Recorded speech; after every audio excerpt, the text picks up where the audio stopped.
time ever since nagsama kaming dalawa ni Peng. Ngayon lang siya nag-grocery na pang-ulam. Nag-grocery siya sa Target, ganyan. Yung mga snacks. Pero yung pang-ulam, yung mga meat, pumunta siya ngayon sa Seafood City. Kailangan ko mag-lipspet ng freezer para mamaya pagdating niya. Pero wag na yung fridge. Anyway, magkakape muna. Anyway, thank you pala sa mga nag-suggest sa IG ko, yung mga papanoorin. Alam niyo, first time ko kasi talaga ngayon manonood ng Korean series. Kasi talagang for a long time, ayoko siyang panoorin dahil nga, usually, pag nanonood nga ako ng movie, naka-ano yung phone ko, naka-split screen. Diba pag Samsung ka kasi pwede mong gawin yun. Tapos, nag-games ako. Yung may nag-suggest sa inyo ng Hi, Bye, Mama. So, chinay ko lang yung synopsis niya sa Netflix. And yun, ang ganda lang ng story. Siyempre, hindi mo alam ano yung mangyayari. At the same time, marami raw life lessons dun sa series na yun. Gusto ko yung mga ganong movie. What are you doing? I'm buying iron costume. I'm looking like Daddy. You're working like Daddy? Yeah. Ako baka anong mapindot nyo dyan? Ooh. A few moments later.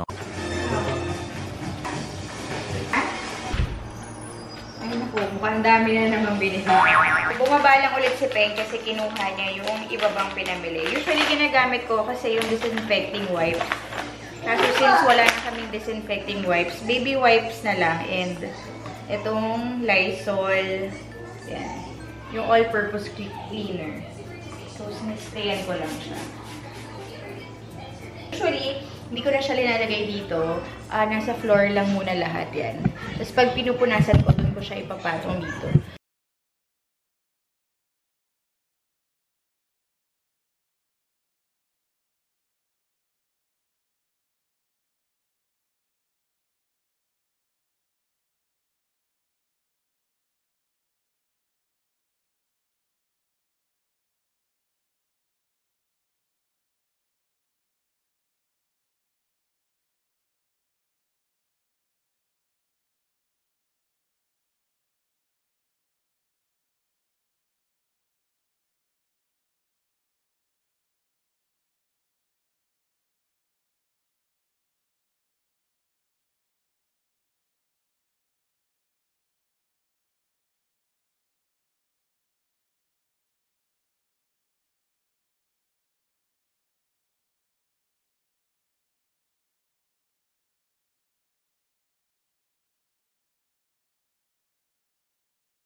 I miss you! I miss you! I love you! So, ayan lahat ng binili niya. Sobrang dami.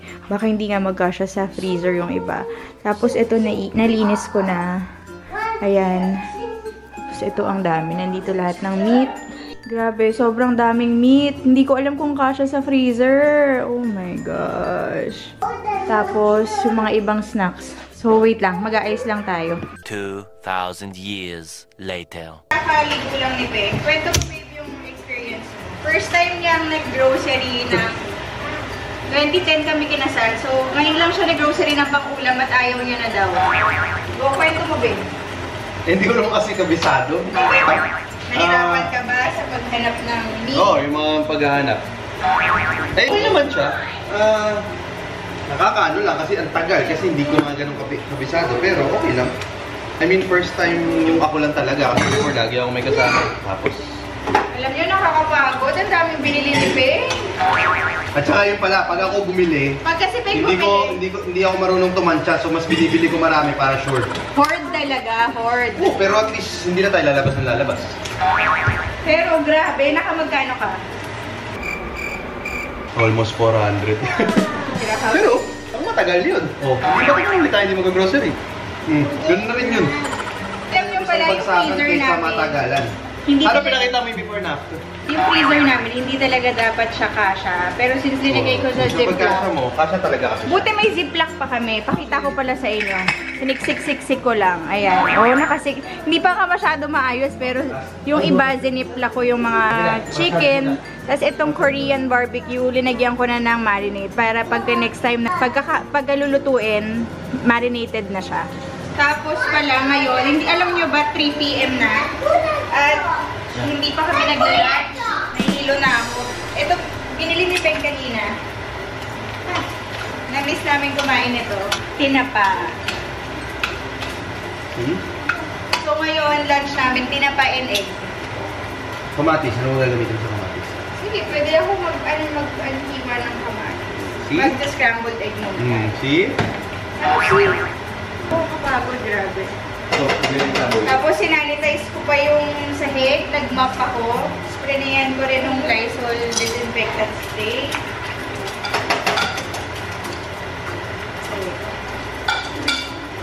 Kuya. Dito ko na lang i-mix sa pot yung ano.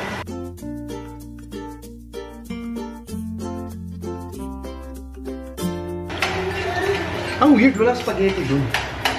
Baka ubus Ganun. na. Puro pansit. Sa Target, ubusan yun. Kasi ano siya eh. Tsaka meron.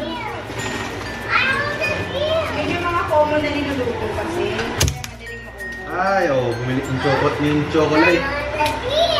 Okay, hold on. Still hot, Noah. Nanginginig na yung coffee. Natatakot na ako, babe. Ano Kasi na? naiisip ko yung mga ghosts. Alam nyo, change of plans. Kasi yung tinapa na binili ni Peng, tingnan nyo. Grabe. Meron na siyang yeast. Nakikita ba? Yan o, yung mga puti. Sayang, excited pa naman kami. Sayang yung pera, no? Oo. Magtutuyo na lang kami. Bumili rin siya ng tuyo kanina. Ito pa naman yun. Tapos hindi mo naman siya pwedeng ibalik or i-refund kasi medyo malayo yung Seafood City dito. But, kala ko no. Ay, nako. Nakabang ko pa naman to. So, ayan.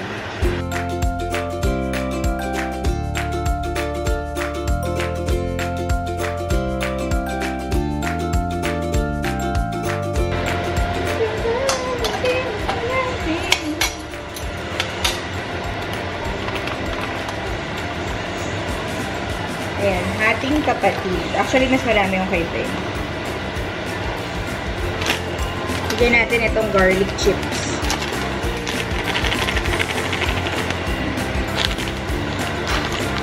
Sa akin, ito yung kay Peng. Tapos, ito na yung kamatis. Meron na rin yung suka and toyo.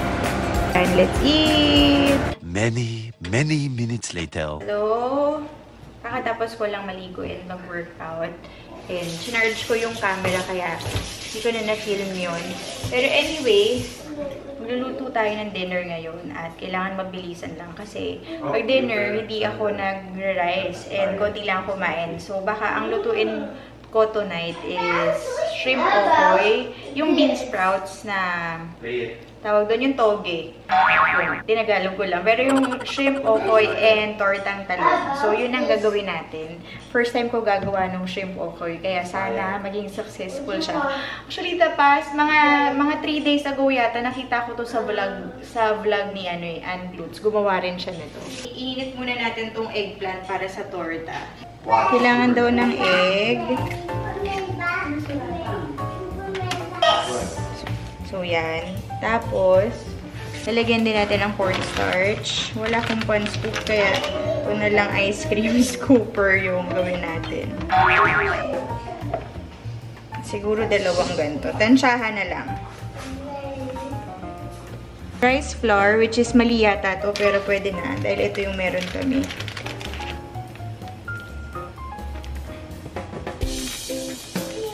Tapos, syempre, hindi mawawala yung salt. And pepper. And then, yung ground anato para lang pampakulay. Ayan, siguro mga ganyan kadami.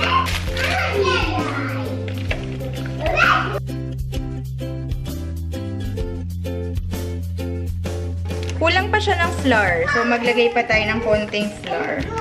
Dapat medyo pasty yung consistency nung butter.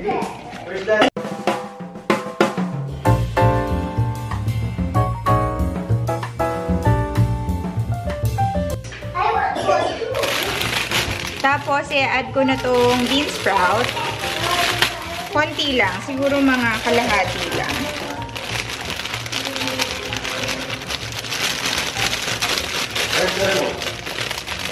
Ayan. And then, tapos maglalagay din tayo ng carrots. Chinap ko lang siya yung mga ganyan lang. Julienne slice yung tawag sa ganito. Actually, medyo malaki pa nga to. And then, mix na natin siya.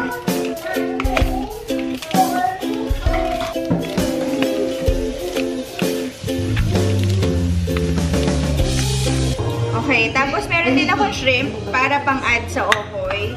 So, start na natin siya.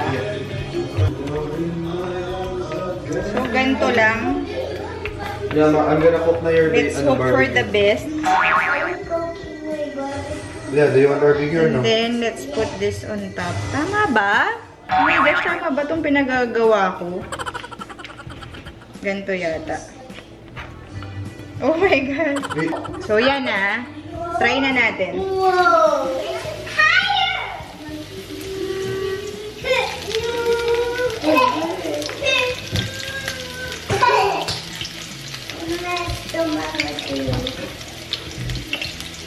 Sa akin.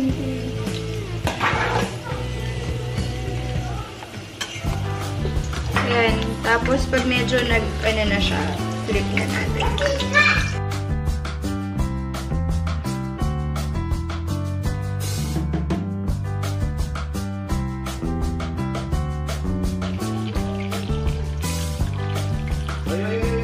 Let's see.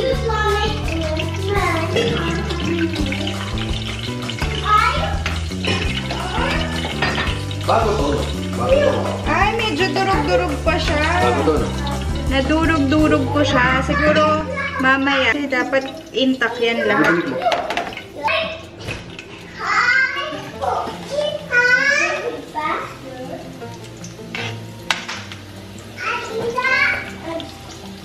Siguro lalagyan ko nitong butter, no? Para magdikit-dikit siya.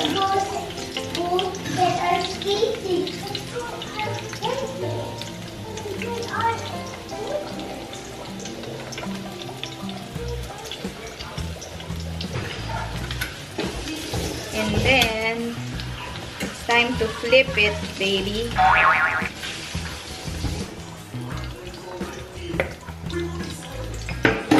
Ayun, ito mas buo.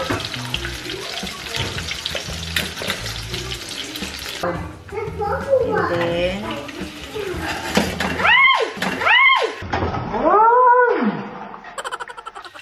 oh my gosh. 3 minutes each side.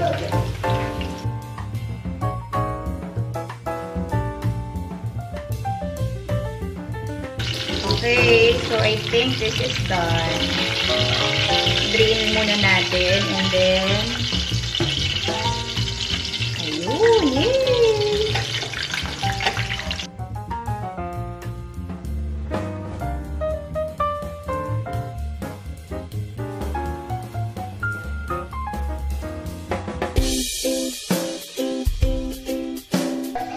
Yan, merong natirang shrimp.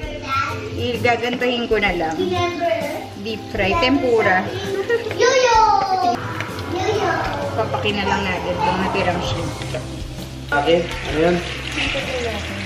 Oo, diba? Kaya talaga babae kapag lalaki wala mangyari gusto na dyan. Oo.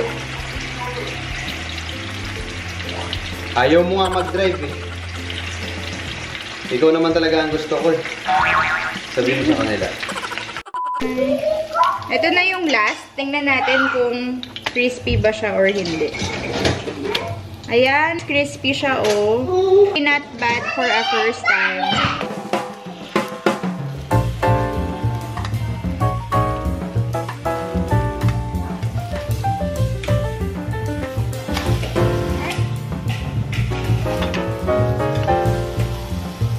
vinegar. Eat, guys! Ito yung sa dalawang bata. And ito yung dinner na talaga namin.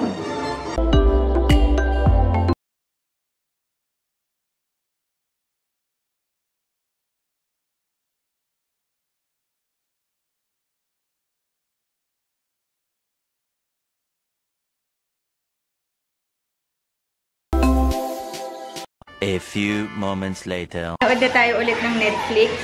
Si Peng naman yung naguhugas dahil napagod ako magluto. Anyway. Nasa episode 6 na ako. Yung mga hindi pa nakakapanood nitong Hi Bye Mama, try nyo siya dahil super heartwarming siya. Although may mga parts sa series na to na medyo nakakatakot ako, lalo na dahil yung tolerance ko sa mga nakakatakot na movies, sobrang ano lang. Sa konti, no? Yung bago matulog. May part. Kaya di ba ayaw ko na panoorin? Wait lang at mag-Netflix and chill na tayo. 我们就可以。알고 넘어져서 내가 잘리든 계속 이따위로 풀어서 네가 잘리든 둘 중 하나는 해야 하는 속이 필 거야.